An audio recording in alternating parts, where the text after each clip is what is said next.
would like to welcome everyone. I hope you're having a good morning, afternoon, or evening, wherever you are located today. And thank you very much for taking the time to join this online webinar. My name is Carina Solmirano, and I am the ATT Monitor Coordinator. I will be your host, moderator for today, but also will provide some remarks at some point, but someone has to handle the logistics as well. So I will be multitasking today. The ATT Monitor is an independent project from Control Arms. It is the de facto monitoring mechanism for the Arms Trade Treaty, and it serves as a source of information on the implementation of and compliance with the ATT.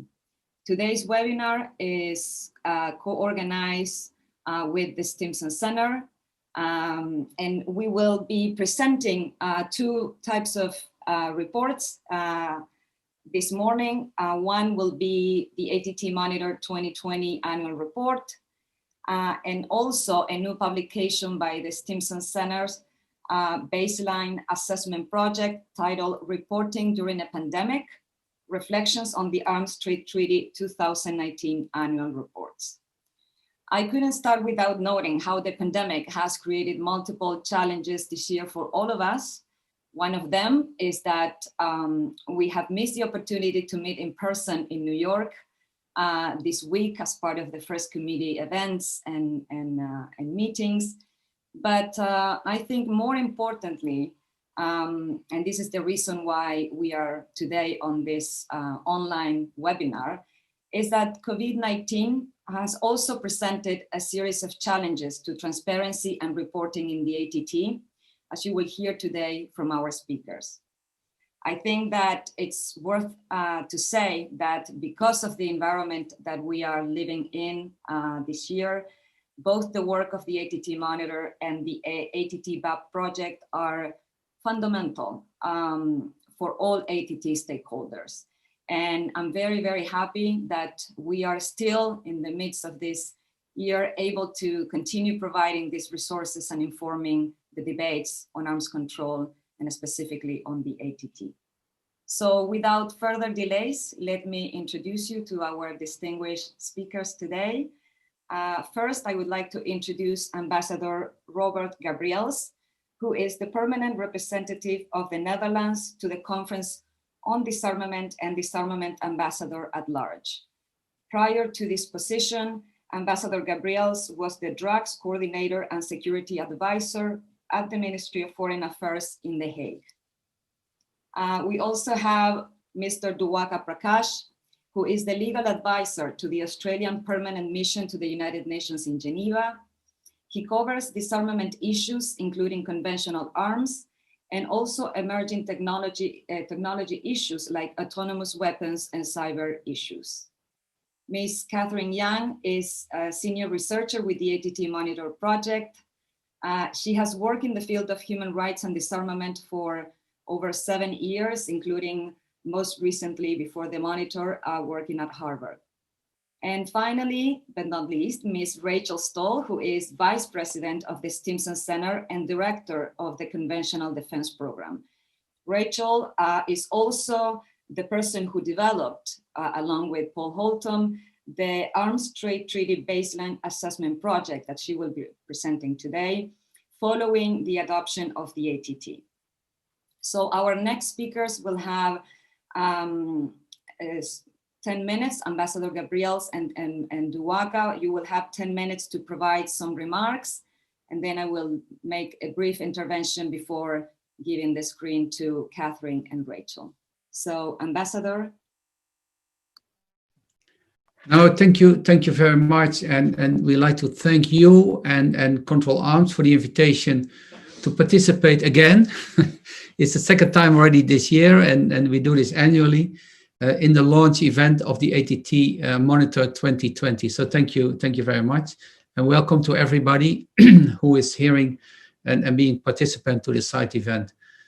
We are proud to be long-time supporters of the ATT Monitor, which has proven invaluable as we believe in tracking the progress of ATT implementation. It brings facts out in the open and allowing us to have a transparent and fact-based discussion. Transparency, as you also mentioned it, and the exchange of information, we believe, are fundamental tools in the implementation of the ATT. As was explicitly noted in the non-paper of the chair of the CSP on transparency and diversion. In that paper, the chair also recommends that states expand cooperation with civil society, industry, academia, and other relevant non-state actors to enhance implementation of the ATT, in particular on diversion. The ATT Monitor is a great example how civil society can and does contribute to a better working and implementation of the treaty. Apart from being a topic of special interest this year, transparency has also been a major challenge. The global pandemic of COVID-19 has forced us all to quite literally step back and prevents us from meeting in person. Otherwise, we will be all meeting now in New York and see each other, and we have another interactive meeting, but unfortunately that's not possible. And that is why the launch event is now taking place like this and not in the conference room. I mean, it has benefits. It allows more and other actors to join, as capacity normally in the room is limited because of the conference room. It, however, limits the frequency and the depth with which we can exchange ideas and information on the proper implementation of the ITT. And we should, however, all feel responsible to find new and improved ways to continue our debate and allow all stakeholders in the ATT to play their part. Regarding the conclusions and recommendations of the report, we are grateful, as ever, to Control Arms for highlighting areas which we can do better. You're rightly and literally reminding us to tick all the boxes where it comes to proper and complete reporting, and some work on this is still needed. You're putting forward case studies, such as diversion, for us to tackle, discuss, and take lessons from. So without further ado, I'd like to hand over the screen to the others and to have as much as time available to discuss with the other participants and the other panelists the study. Thank you very much. Thank you. And I put myself on mute. Thank you, Ambassador. Thank you so much for your remarks. Diwaka, the screen is yours. Thanks very much, Carina, and thanks to Control Arms for the invitation to present today.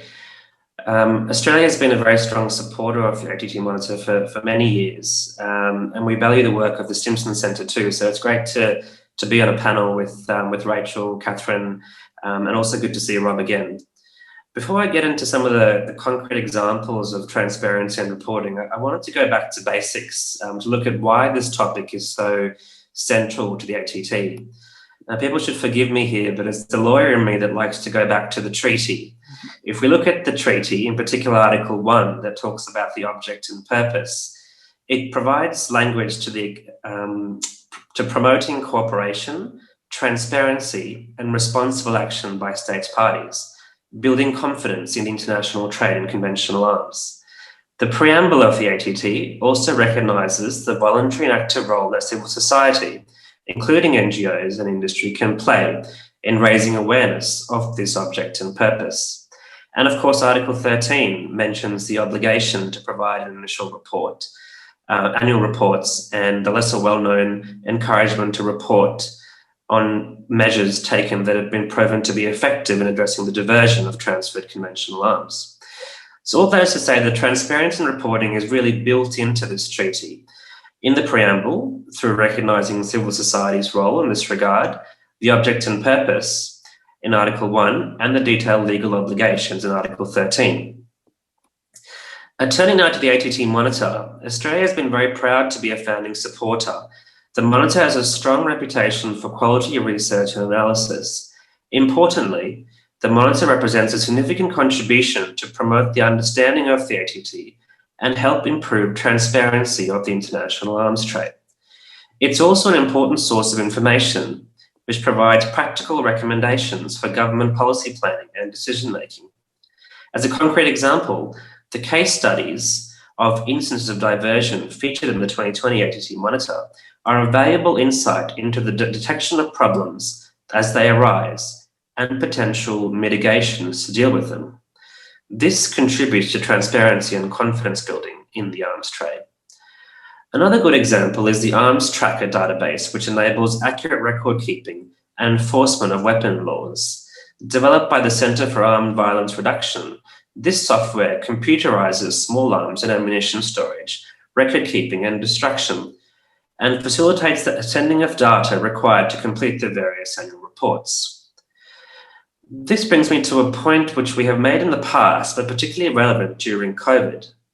While the full financial impact of the COVID pandemic will not become apparent for some time, it's clear that resource constraints will be with us for many years to come. We need to find creative ways of doing things that we have done in the past in different ways.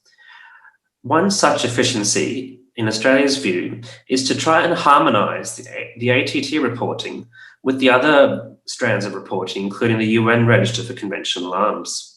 Given the clear overlaps, creating a format which works for both fora would prevent duplication of effort in capital and hopefully increase national compliance with both instruments. I want to conclude this presentation by saying a quick word or two about the Women, Peace and Security agenda, given the 20th anniversary of the UN Security Council Resolution of 1325. It's widely acknowledged that women are disproportionately affected in armed conflict and that they play a valuable role in conflict prevention, resolution and peace building. With this in mind, Australia warmly welcomes the ATT Monitor's progress in prioritising gender and gender-based violence in its publications. This provides a firm foundation for this work in 2020 and beyond. Thank you and I look forward to the discussion. Thank you very much, Diwaka, and thank you for reminding us that this year we are celebrating Resolution 1325. This week is also Disarmament Week, so I mean, I think we're having too many reasons to gather, celebrate, and reflect on all these efforts that the international community and the NGOs are leading together. Thank you again for your remarks, and thanks, of course, for the great support that your governments have provided to us throughout these years. Before giving the floor to Katherine and Rachel, I just wanted to just take a little bit on what both Ambassador Gabrielse and Diwaka mentioned in terms of the work that we did this year, because I think it was very relevant, the chapter that we wrote on diversion, information sharing, and transparency. So the chapter that we wrote and that it is available in our annual report seeks to fill the gaps in the understandings, right? That of the key terminology of the treaty that relates to both transparency, to information sharing, and to diversion. It illustrates the need for greater transparency and increased effective and cooperation among ATT stakeholders in a way that they can help to prevent and mitigate diversion. The chapter also presents some examples of diversion that provide lessons learned and recommendations. We start by highlighting that although the ATT doesn't propose a definition of diversion, the preamble, however, identifies 3 ways in which diversion occurs. One is from the legal to the illicit market. The second way is for unauthorized end use. And the third way is to unauthorized end users. Also, diversion happens across the 4 stages of the transfer chain. This is before the transfer, during, after, and even from the post-delivery stage, in many cases from the national stockpiles. When we then examine in this chapter key treaty provisions that exist in relation to these topics. In particular, we look at Articles 1 and 5 on transparency and Article 5 and 15 on information sharing. And I think one important point from our analysis is the following. we note that information sharing can be conducted privately or publicly, but only when made public can information sharing also support transparency. So I invite you to take a look at our analysis in the annual report, and also to take a look at our website, where we just uploaded a couple of new resources and fact sheets on this very specific topic.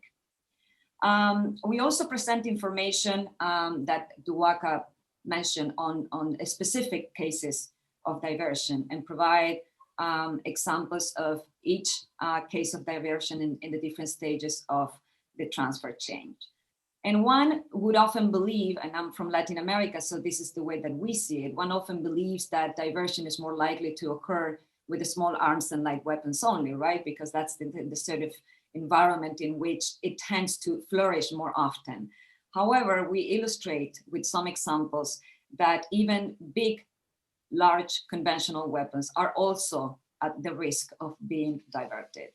So having said that, and inviting again you to take a look at our report, I would like to now give the floor and the screen to my colleagues, first to Katherine and then to Rachel. You each have 15-20 minutes to present, and then we will go into the Q&A session. Thank you. Excellent. Thank you so much, Carina. And let me take just a second to share my screen.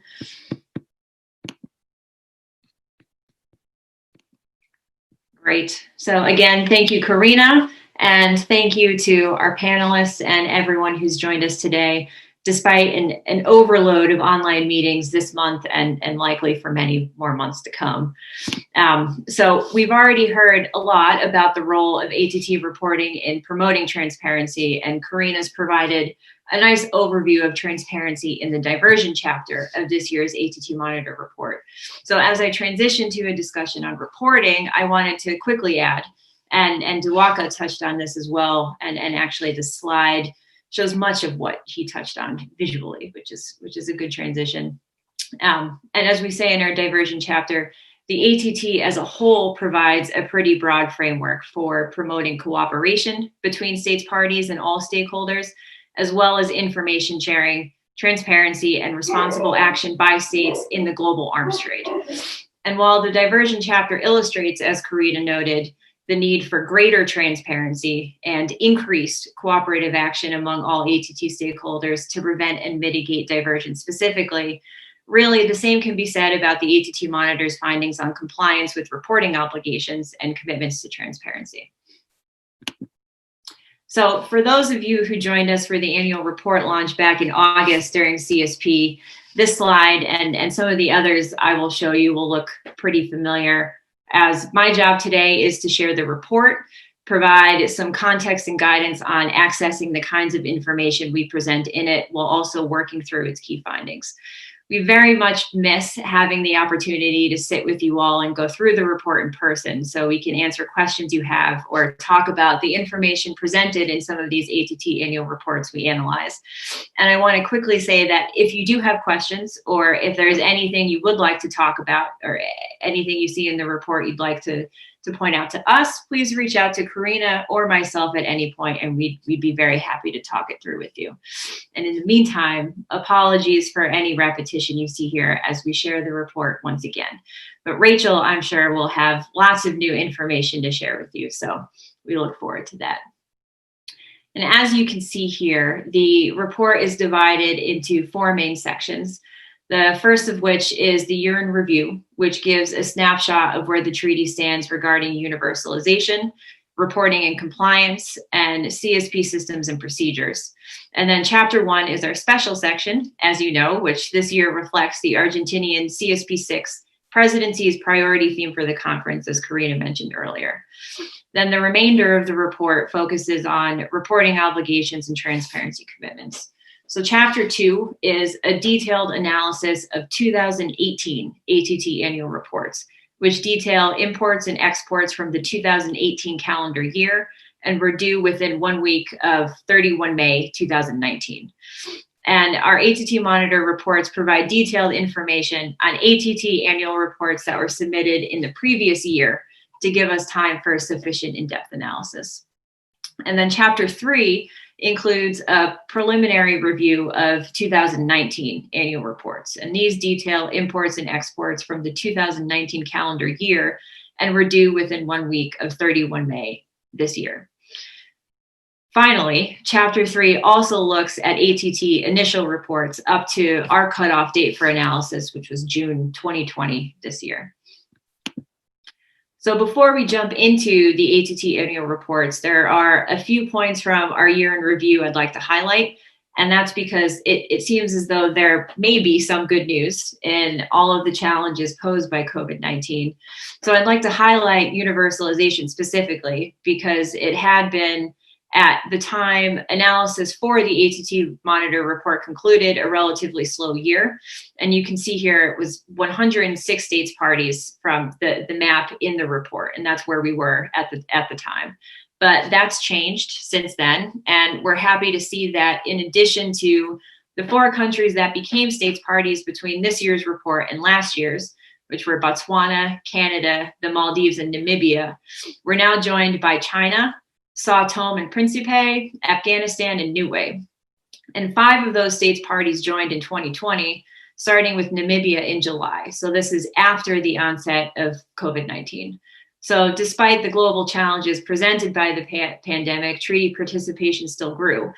And this participation will be captured in next year's ATT monitor report as these new states parties begin submitting ATT initial and annual reports.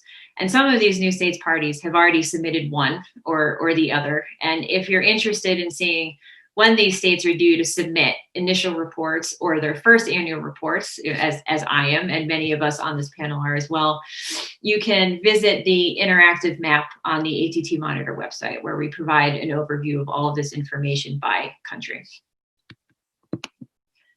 So the year in review also captures the highlights and key findings of our analysis of ATT reporting. And again, this includes 2018 and 2019 annual reports, as well as initial reports submitted up to June 2020.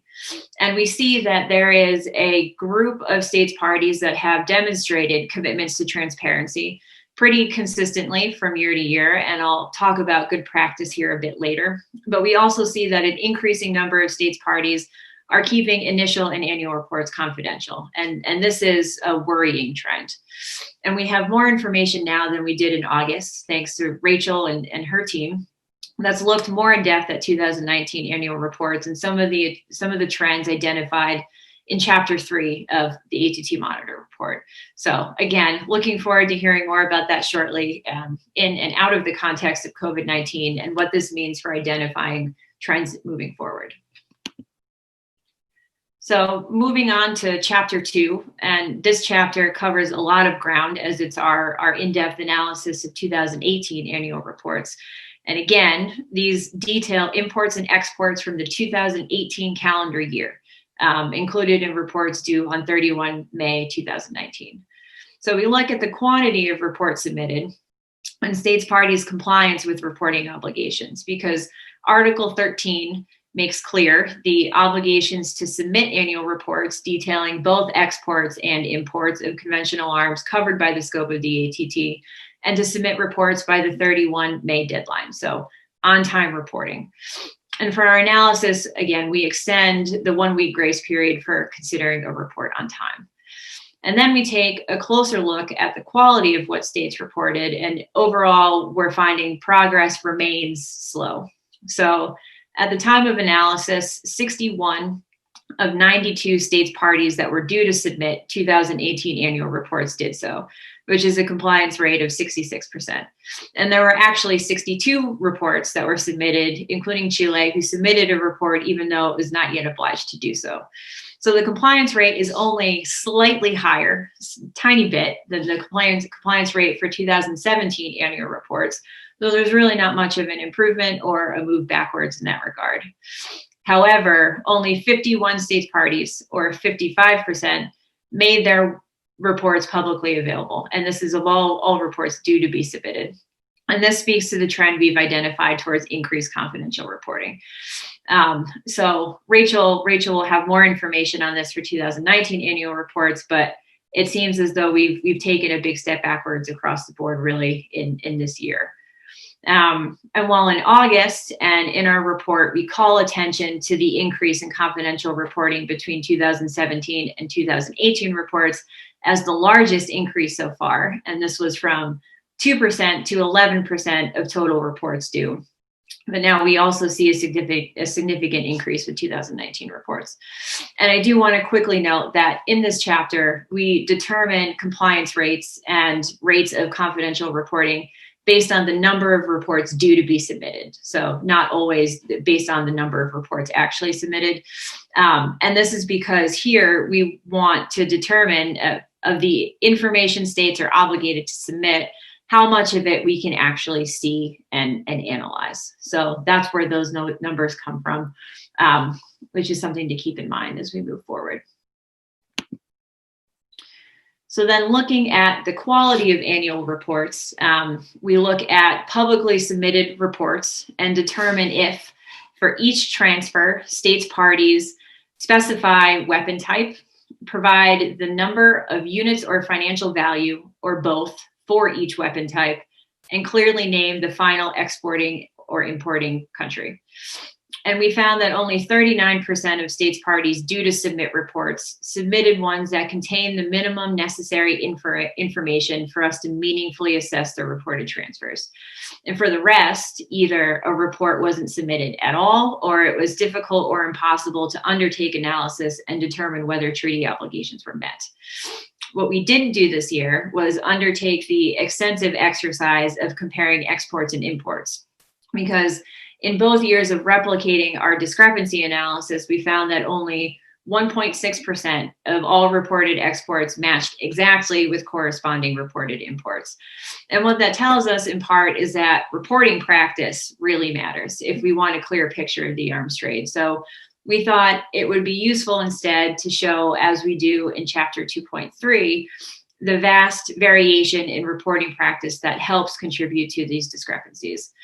So we did also this year take a close look at reported imports. And we can see in 2018 annual reports that a number of states parties reported no or little information on their imports, though other states parties reported exports to them.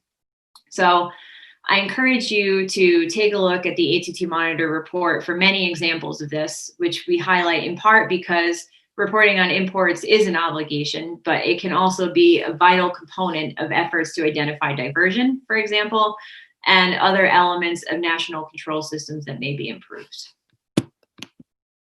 So the good news is that examples of good practice are emerging, notably when states parties provide more than the bare minimum information we look for in their reports.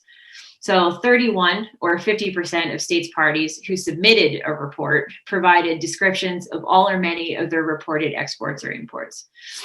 And 19 or 31% provided comments on the context of their transfers.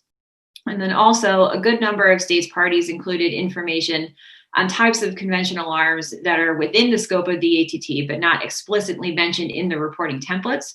For example, 15 or 24% use the ATT reporting template to report exports and imports of shotguns.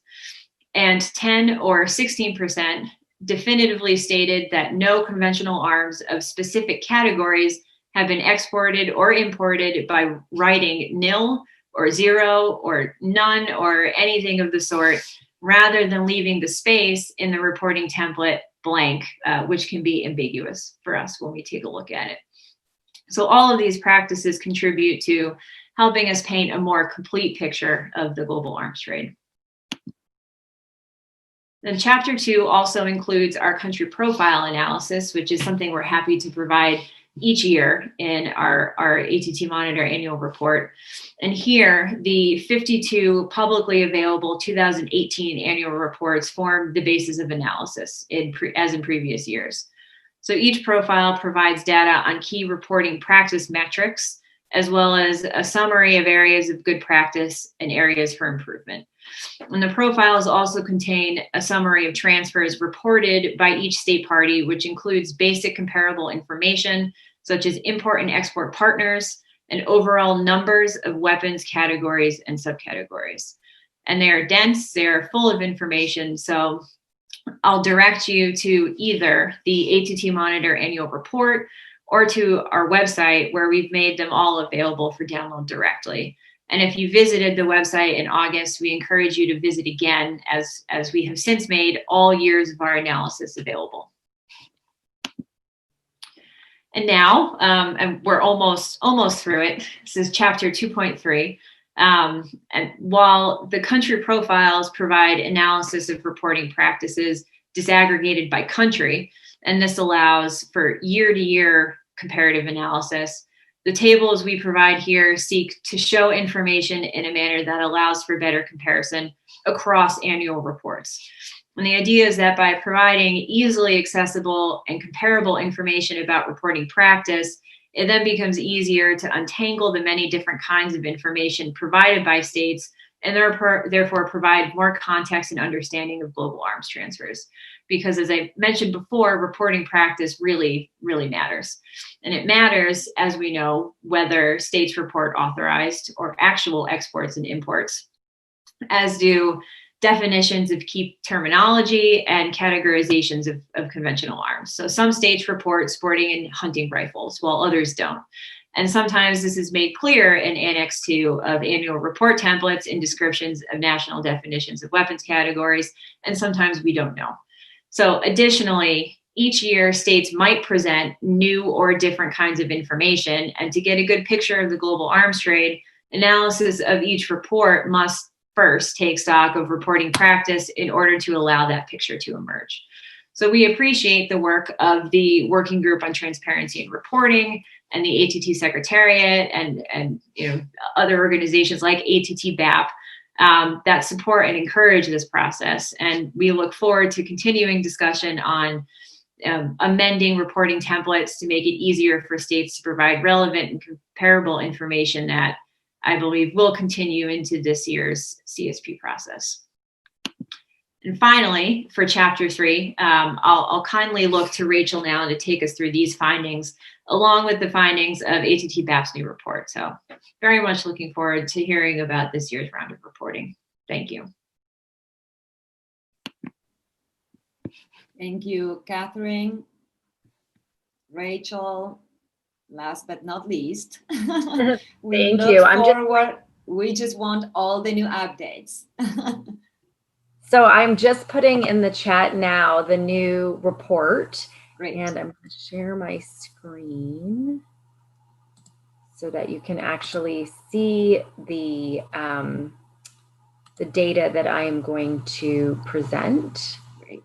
Hopefully it will work. Maybe. I just have a black screen. Hopefully you guys can see something. While I'm waiting for that to load, I want to thank the ATT Monitor for another year of really great collaboration on this topic, and certainly to the governments of the Netherlands and Australia for their continued support, not only of the ATT Monitor and of our work at Stimson, but also just to their commitment to transparency in the ATT context. So I'm not sure why this is working. Let me just try one more time to get it to share the PowerPoint.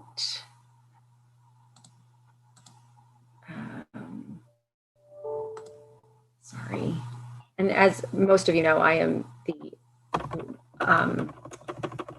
least technical person that should be doing this. Can you see it now or no?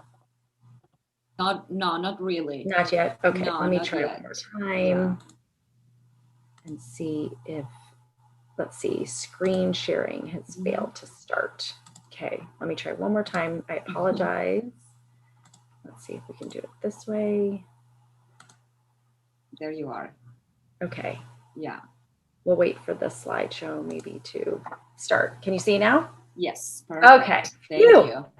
Okay, so pretty front page screen, but I'm gonna go immediately to as Katherine and Carina said, sort of an update on what was available in the ATT Monitor. It has been a few months, and luckily we do have some progress to report on. So let me start first with the initial reports on ATT implementation.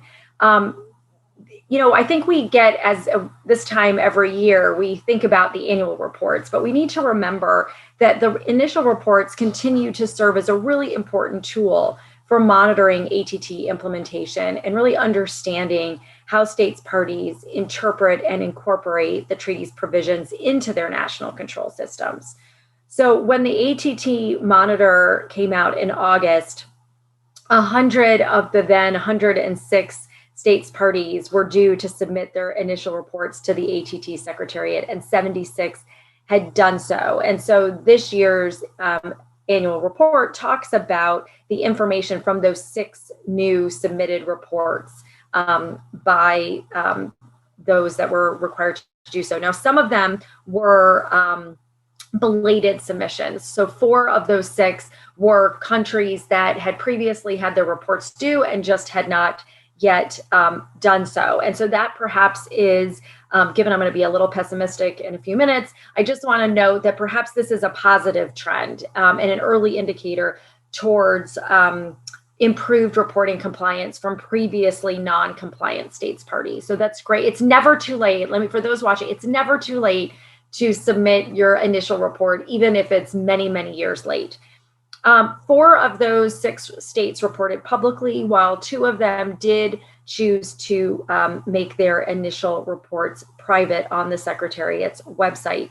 And as we noted in the monitor in August, the 4 reports that were publicly available do provide some examples of good practice on preliminary steps to implement the ATT, even if distinct measures have yet to be established. So these approaches to reporting provide a really important baseline for understanding current efforts and potential gaps and areas of assistance needed for each state's party.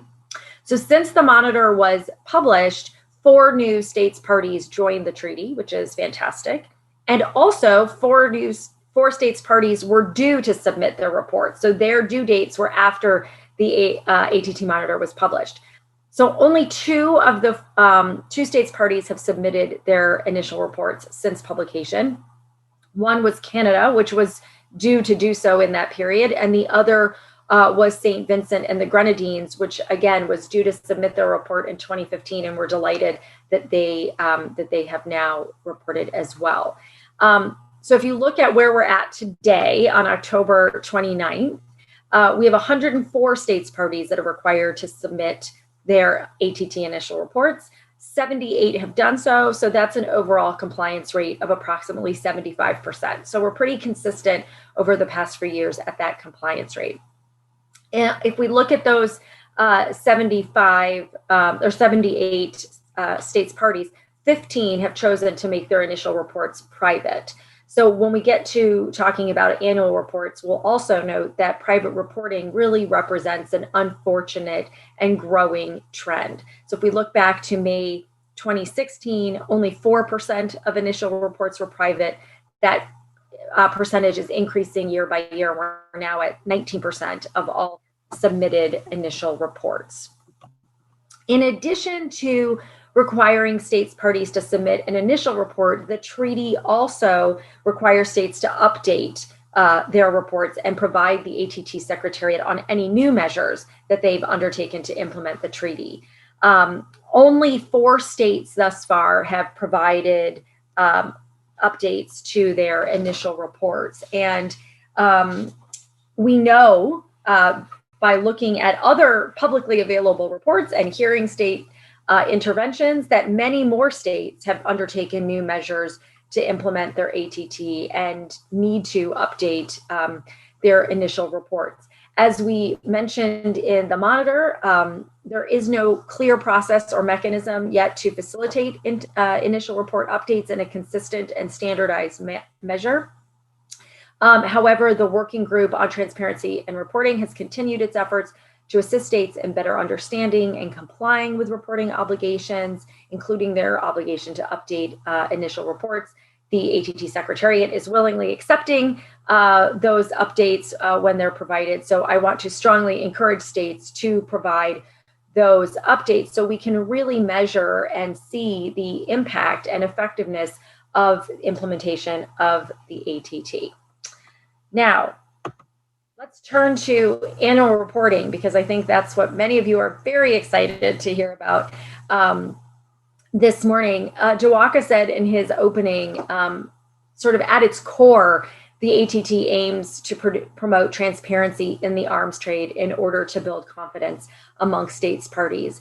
And the reporting requirements in Article 13.3 mandate that each state party submit an annual report on their national arms exports and imports. And there are a lot of benefits to doing so. It's not, although Katherine and I love sort of plowing through this data and finding these trends, there are really important, larger issues besides just having data for data's sake. We can talk about all of these in greater detail, but really enhancing awareness of regional and global arms flows, identifying early warning signals, demonstrating adherence to the ATT, and on a very practical level, providing input to risk assessment processes that are required under Article 6 and 7 of the ATT. These are really important reasons that we spend so much time every year talking about reporting. So I'm really pleased to share our new report, Reporting During a Pandemic, Reflections on the ATT 2019 Annual Reports, which goes into great detail on the 2019 annual reports that were submitted to the Secretariat by October 5th of this year.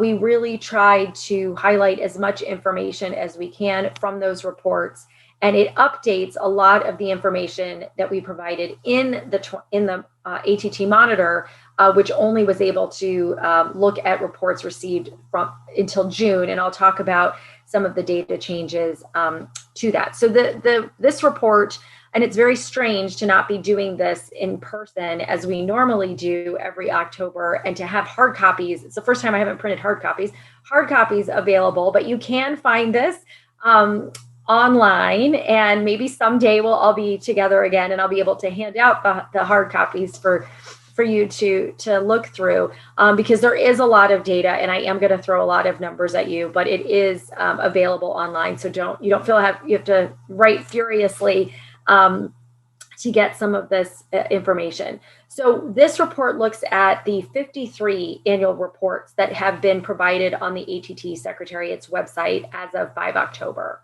And we also used comparative information using the state submissions to the UN Register of Conventional Arms for calendar year 2019.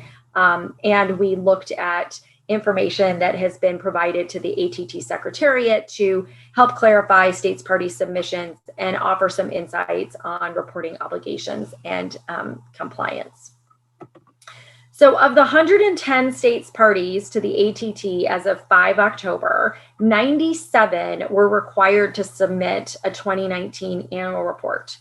Now, to date, only 52 of those 97 states parties had done so, which represents a compliance rate of 54. But you're going to say, Rachel, your slide says 53. Well, that is because the Maldives submitted an annual report, even though it was not required to do so. Yay, Maldives.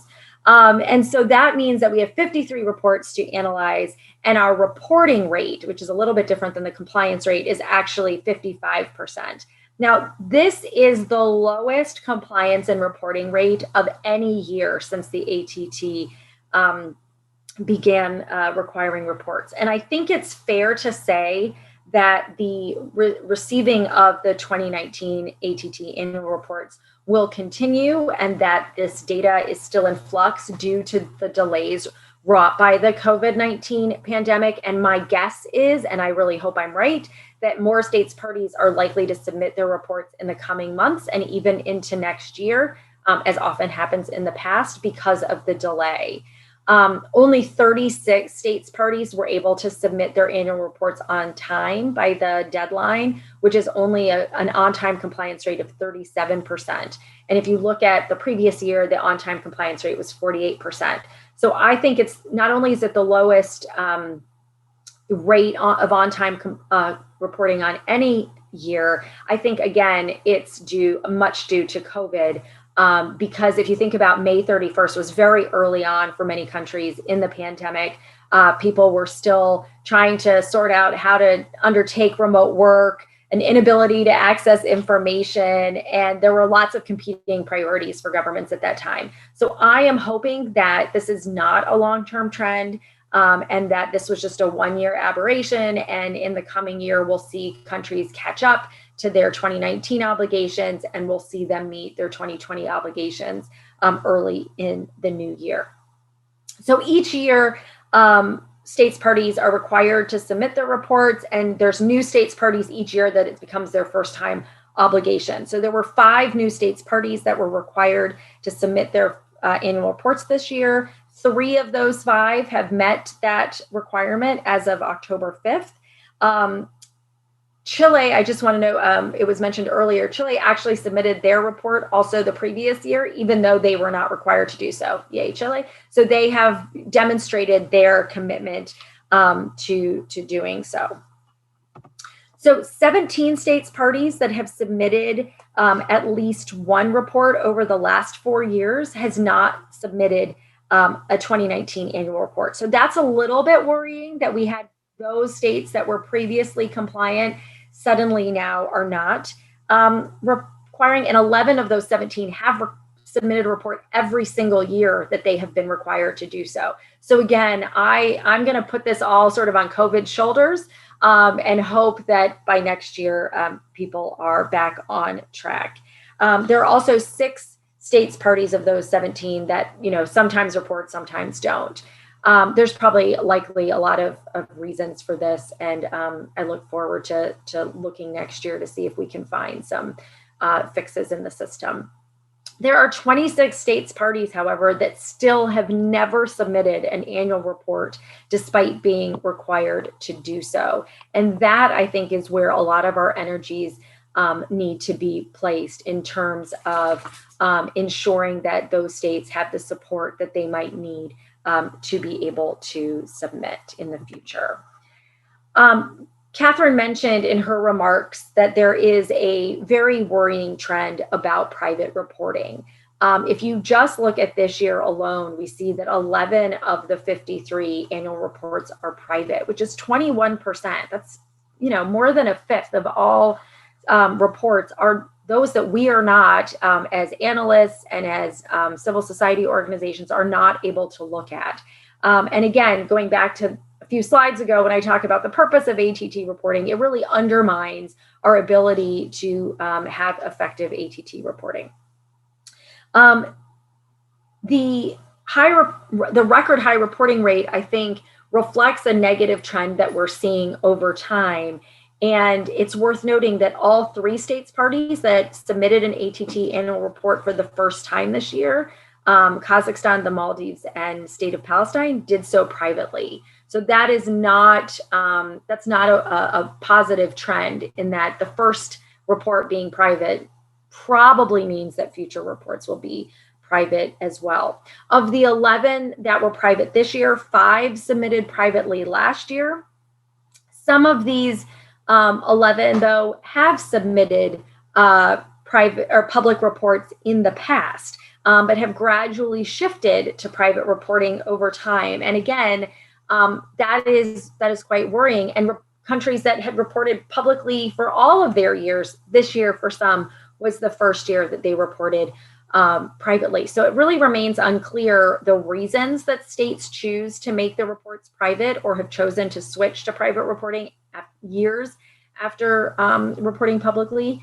Anecdotally, it's understood that some states parties are confused by the reporting template and may inadvertently tick the box that makes states private. So there are efforts underway to remedy that confusion when we talk about changes to the reporting templates.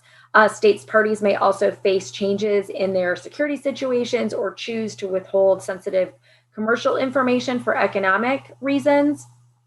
Even a change in personnel who was completing the report from year to year may mean that someone ticks the box not knowing that previously they didn't tick the box.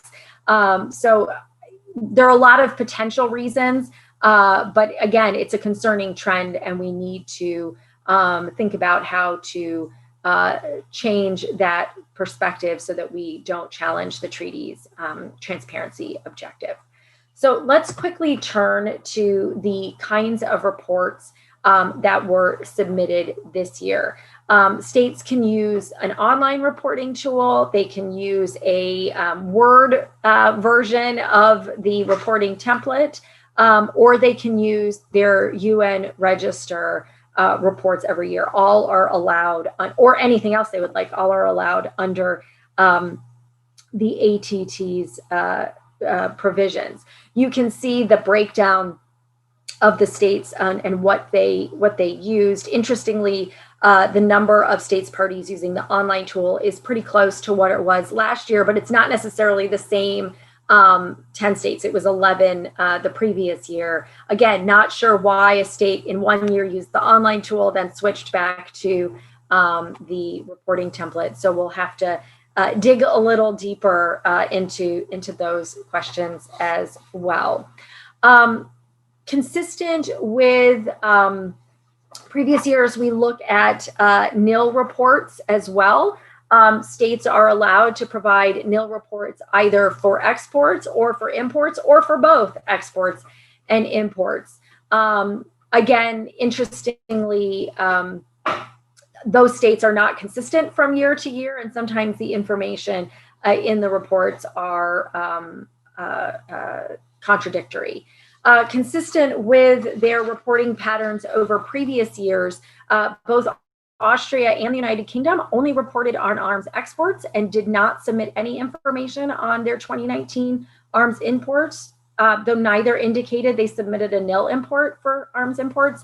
So Austria removed the import section from its report entirely. The United Kingdom simply left that section blank. And again, neither state offered an explanation. And I think we need to get to the bottom of that practice and try to amend that in the future, since these are required elements. You don't have to be, you're not required to import, but you are required to report on your imports. So that, I think, is really important. We also in the report every year talk about the interesting relationship between ATT reporting and UN register reporting. As you saw in the previous slide, 3 states parties used their UN register report for their ATT report, as they are allowed to do. What's even more, I think, fascinating, though, is the relationship between reporting. The point, as Diwaka mentioned at the beginning, is of the ATT's reporting elements is really to build confidence and to gain greater insights into the global arms market. So if we look at whether or not we have more transparency today than we did prior to the ATT, we look at the comparison where we have 33 UN member states that submitted a UNROCA report. 29 of those 33 are states parties to the ATT, 28 of which were required to submit an ATT annual report. One state party, Bulgaria, submitted its UN register report, but has not yet submitted its ATT annual report. And they're both due at the same time, and you can submit your UNROCA report to the ATT. So again, not sure sort of why, again, bureaucratically, there may be different elements, but in emphasizing those synergies in reporting is really important, particularly when resources are so stressed. Also, interestingly, 3 states parties that provided private 2019 annual reports to the ATT reported publicly to the UN register. So those 3 countries are Greece, Kazakhstan, and Lithuania. So we can see their imports and exports in the UN register, but they are private in the ATT context. Now, they may have different information. I can't tell you that because they're private, but I just think it's an interesting demonstration of perhaps different people filling out the same forms or different forms, or not really understanding the purpose of the ATT reports. So I think that's just worth noting. And there we go into greater details about the synergies and the differences in public and private reporting. There is one other worrying trend that I want to mention as I'm wrapping up, and that is the lack of transparency even within public reports. So 11 states parties said that they withheld some commercially sensitive or national security related information. So again, that's 21% of reports that were provided withheld some information. And there are 3 states parties that every year say they're withholding information. And again, we don't know what kind of information or the reason for that withholding, because they're not required to say so. It's just that the fact that they are saying that they're withholding that information. And so it's very difficult to do a full analysis. Now, I don't have time in this presentation, but it is available in the report. And normally you'd be thumbing through the report while we're talking and looking at the beautiful monitor and at our lovely report and looking at all of this data, and so you could ask questions. So I don't have time to go into it, but I just want to highlight that there is sort of the meat of both the annual report and the ATT-BAP new report is really looking at how states report on arms exports and arms imports. So are they reporting on actual exports or imports? Are they looking at authorizations only? What is the difference between heavy conventional weapons and small arms and light weapons in terms of the kinds of reports, the types of information that is available, et cetera? We go into great detail on analysis on the number of items exported versus the value of those exports and imports, information on importing and exporting states, the description of the items that are imported or exported, comments that are provided on the transfers, national definitions. All of that information is available in the report. And so I just want to highlight that we do go into that. I'm just not going into that today. So clearly this is a very data heavy report. People like Katherine, Carina, and I could spend days and months, and we do, looking at all of this data. But we are finding that it's becoming harder and harder every year to compare the data from state to state and from year to year. As in previous years, several states parties are aggregating or omitting information in their annual reports, which limits transparency, and it complicates our ability to assess compliance and effectiveness of the ATT. So there's lots of information that is aggregated, the number and value of items transfers, the types of weapons that are exported, information on the exporting state, the importing state, or the state of origin. And similarly, a lot of information is omitted. And we know it's omitted because we can find it in other public sources. So information on major conventional weapons and small arms light weapons imports, the number of items transferred, and whether reported exports and imports are actual transfers or only authorizations, and then information on importing and exporting states. So it becomes, I think, more and more challenging every year for us to identify this information. And as we are sort of ending our 5th year of reporting, we can note some concerning trends that Katherine highlighted and that we highlighted both in the monitor and in this report, that we're really seeing compliance with ATT reporting on a downward trajectory. At the same time, we see that private reporting rates are increasing and that states are withholding information at a greater and increasing level. There also seems to be, even 5 years in, a fundamental misunderstanding about reporting requirements. So that could be what the terms mean in the template, what information must be reported, sort of the consistency requirements from year to year so that we can sort of gauge progress over time.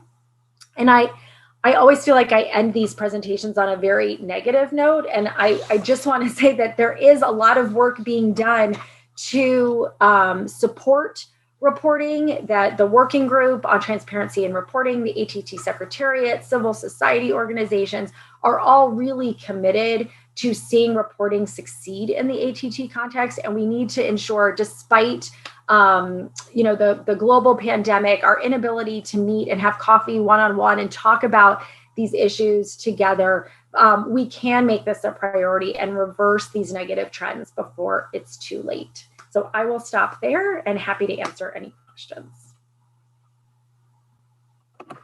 Thank you so much, Rachel. That was fascinating and concerning as well with some of the information you presented. You know, it's like, well, let's hope. And I'm just gonna focus because, you know, we have the COVID-19 as sort of, you know, the theme as well of this webinar. Let's hope that, you know, the pandemic has made things an exception and not a new norm, right? In terms of the transparency commitments and the obligations of all the states parties to the ATT. Let's open to some questions. I actually have one here that says the following. On the quality of 2019 annual reports, in a quick review of the reports from exporters to Mexico, we find that they are incomplete. For example, Belgium, they only identify the weapons exported in big categories. Czech Republic and Italy didn't add the destination country, I think they mean. So this is probably very much a question for either Katherine and Rachel. You know, each of you can intervene to explain a little bit for these differences based on the analysis that you generally do.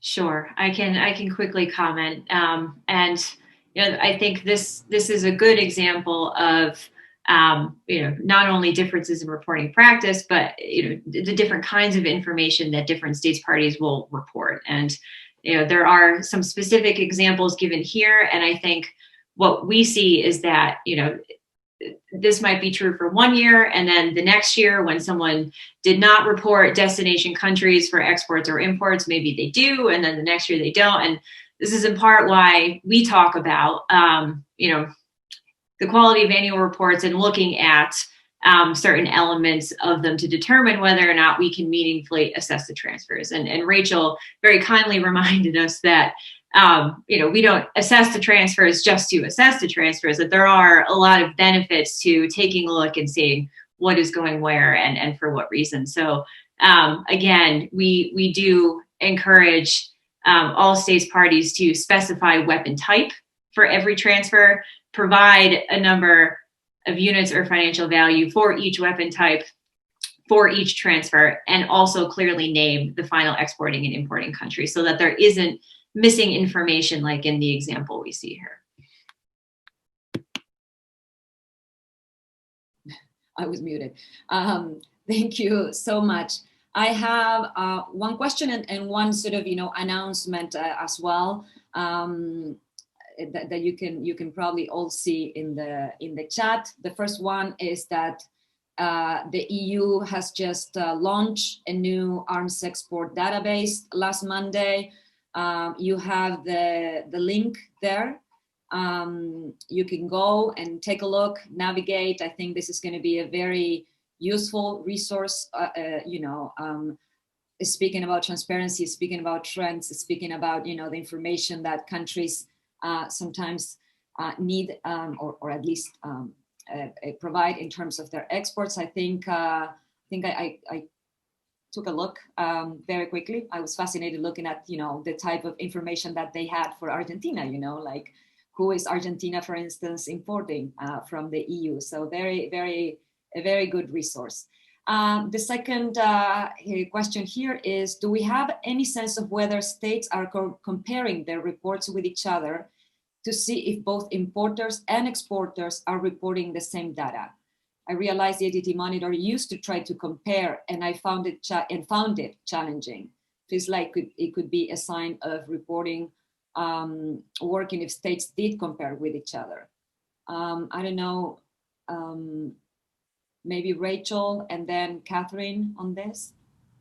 Sure. First, let me just highlight the resource that Iran just put in the chat, because I think it's really important, and it's something that I can't find an explanation to, but many times we see states willing to provide either at a national level or at a regional level or even in other multilateral frameworks more information in reports on exports and imports than they do to the ATT. And I really don't have an explanation for it. We're trying to get to to the bottom of it. But here's a great example of a resource that we'll be able to utilize to compare the data that is provided to the ATT through its annual reports, and that states are willing to provide to their regional partners. So thank you to the EU for making that database public. I'm looking forward to many hours of digging through it. In terms of Jeff's question about comparing data, so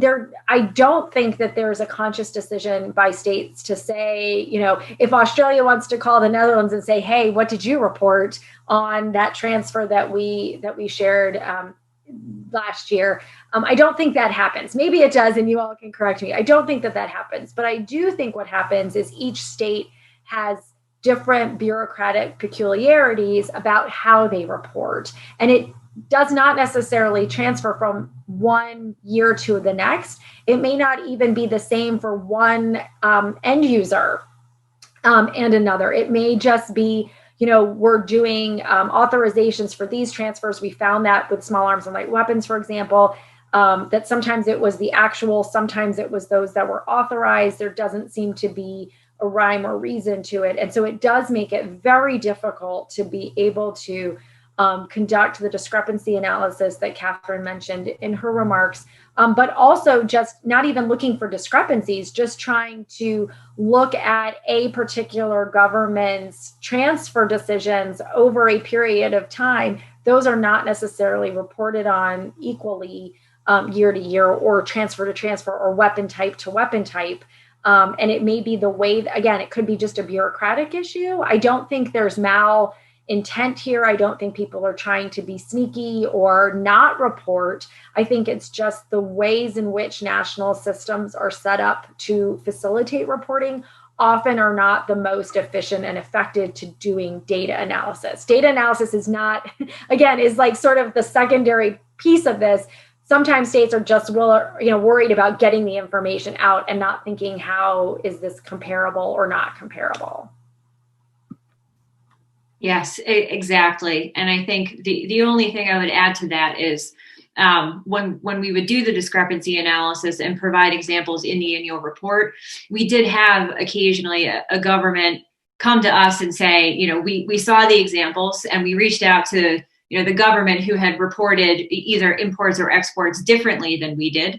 And they did do some investigating to see what might be the reason for that. And as Rachel noted, the bureaucratic peculiarities, that is for sure one of those. And I think earlier I had mentioned sporting and hunting rifles. And, I think that's a good example of the differences between reporting practice and the kinds of information governments report that can lead to this kind of discrepancy. So I also just wanted to second or third the support for the EU with this new resource. I also spent some time this week looking through it and was very excited to see that this information was made available. Thank you for the kinds of people like us that we look to. We like to look at data. I'm like a data geek. This is such a great resource again.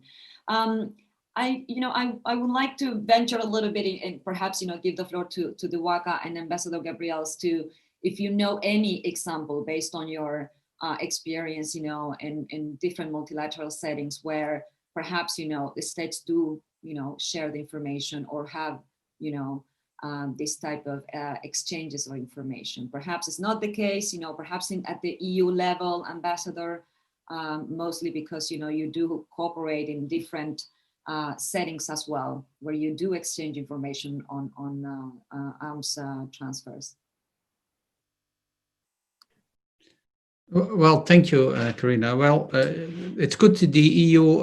This link was sent, and that helps, and that's a change in the information. Of course, we have the UN, which Diwaka mentioned to her, the UN reporting, but there's another element maybe in the reporting. It's visible for all of us, and it's visible for countries, and you can share it. It's visible for NGOs and for others.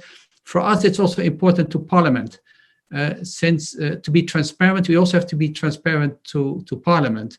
So we have a debate in Parliament on our export policies. Of course, it's partly political, I mean, to which countries, etc., but it's also about the figures. So everything which is there in the open and can be compared and shared can meet, let's say, the critical eye of our parliamentarians. And it's up to the government to defend itself and make sure that the figures they give are correct, and we can have a debate on this. So it has this element which you said is comparing between, there was a question about it, between the countries.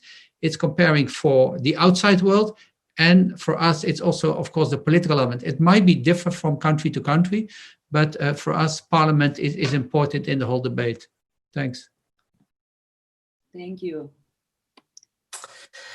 Yeah, look, I completely agree with Rob's comments. I think to answer the question about whether states communicate on ATT reporting, I mean, I know Australia does have a range of arms control dialogues with its close partners, where we discuss the whole suite of disarmament issues, including the Arms Trade Treaty. I'm not sure if we go into the detail of some of the reporting templates and so on, but certainly it's part of the conversation. And the other point I think I wanted to make was sometimes this information can be commercially sensitive, which might prevent that conversation happening between importers and exporters and other interested parties. Now, it's not a reason to withhold reporting or to make reporting private, but it is an issue that does come into play in some shape or form. And finally, the point I wanted to make was capacity building. I think for some states who have just joined the ATT, or even ones that have been a party for a long time, the question is finding the capacity to put pen to paper or fill in these online forms. And therefore, the things like the Voluntary Trust Fund and other UNSCAR projects, I think, are really important to try and help increase the capacity of states, parties and signatories and others to fulfill their obligations. Thanks. Thank you. Thank you so much. Okay. Sorry, I actually muted myself again. You know, you would think that by now we all learned, but no. The moderator can also be muted. I have 3 questions. One from, I think it's our colleague from UNIDIR, Kasumi. What can the treaty body do to induce desirable reporting behavior from the signatories that have not reported yet? That's one question. I will post the 3, and because we are almost towards the end. The other one is, this is probably for Rachel, although other panelists might also have a view. Is there any correlation between those state parties using the online reporting template and those state parties keeping their reports private for both 2018 and 2019? Do you think by uploading the information on the restricted part of the ATT Secretariat website, states parties might be more likely to see the information as restricted in and of itself? And then the other one is, the final one is, Rachel noted in her presentation that the number of states choosing to keep their reports private has increased. Are there any practical ways in which states can be persuaded to report publicly as committed under the treaty obligations?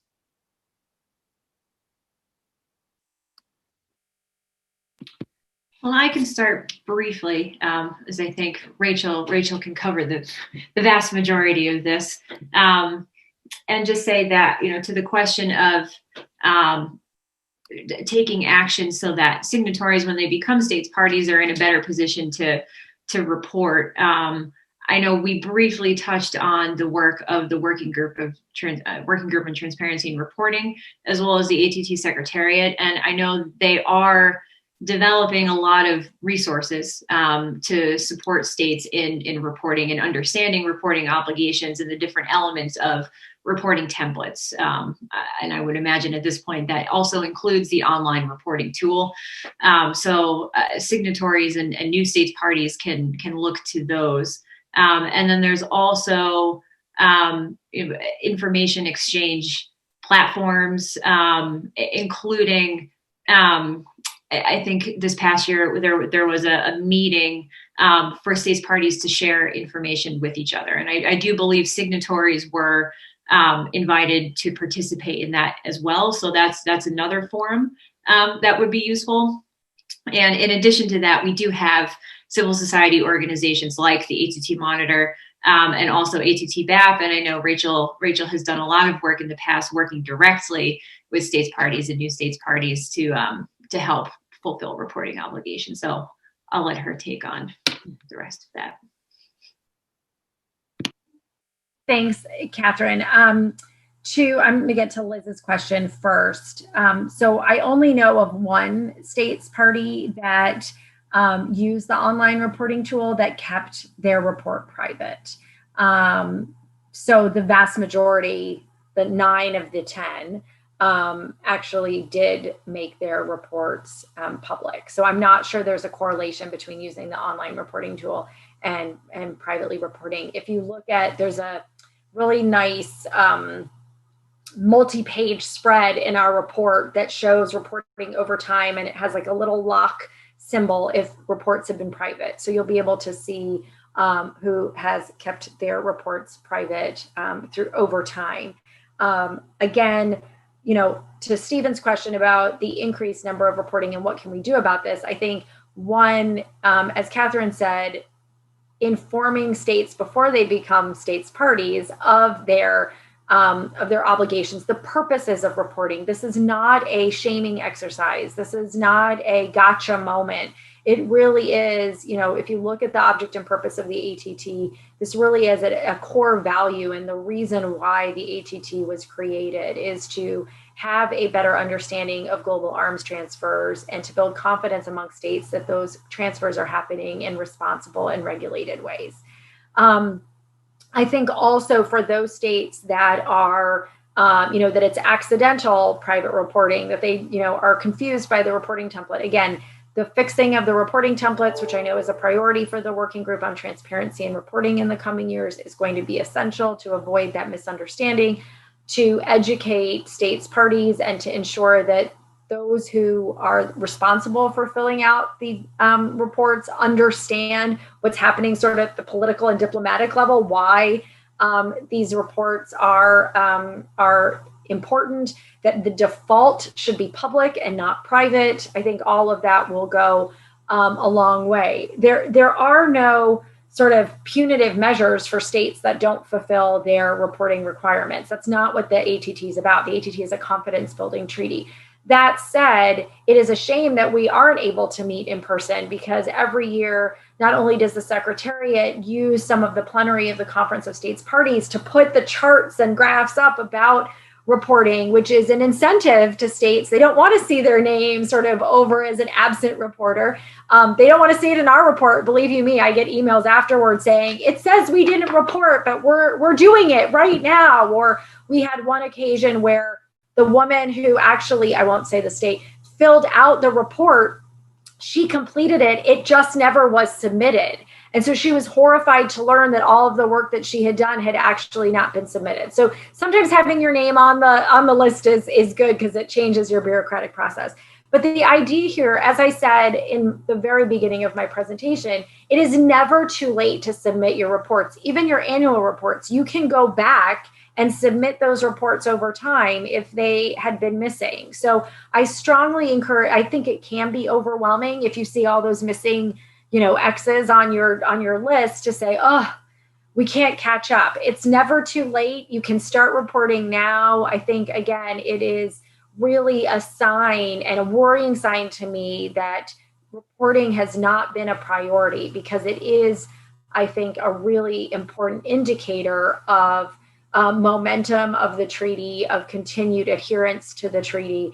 And with so many other treaties and other pressing global security and global health concerns, I just don't want this to get lost. So this isn't about punishing states. It is, as Stephen said, about incentivizing states to report. And I personally very much miss traveling around the world and working with states and regions to adhere to their reporting requirements and understand those reporting requirements. So I hope maybe 2021, 2022, we'll sort of be back on the road, so to speak, working with governments to understand those obligations. But in the meantime, as Katherine mentioned, there are numerous online resources. There are those of us who are always willing to take the time to work with states on a one-on-one basis and talking through. And Stimson and the ATT-BAP project have numerous resources on our website. I'll put the website in the chat. There's 2 trainings, one for how to complete an initial report and one for how to complete an annual report that literally walk you through step by step how to do them, both hard paper or hard copy, if you want instructions to read, or if you just want to watch a video, how to do it. We have that available. So until we're able to sort of be together and meet again, there are tools. Don't give up. We're all here to help you succeed in this endeavor. Thank you so much. I have 2 more questions, and then we will close. I think because both questions sort of follow on what we've been discussing. One is for our government officials here present. Public reporting could be seen as exposing the reporting states to potential external criticism for some of their exports and/or imports. Confidential, on the other hand, means the reporting obligation is met, but avoid, the risk of specific critiques. So what can your countries, considering your strong commitment to transparency, both Australia and the Netherlands, do to help others to counter this reasoning, right?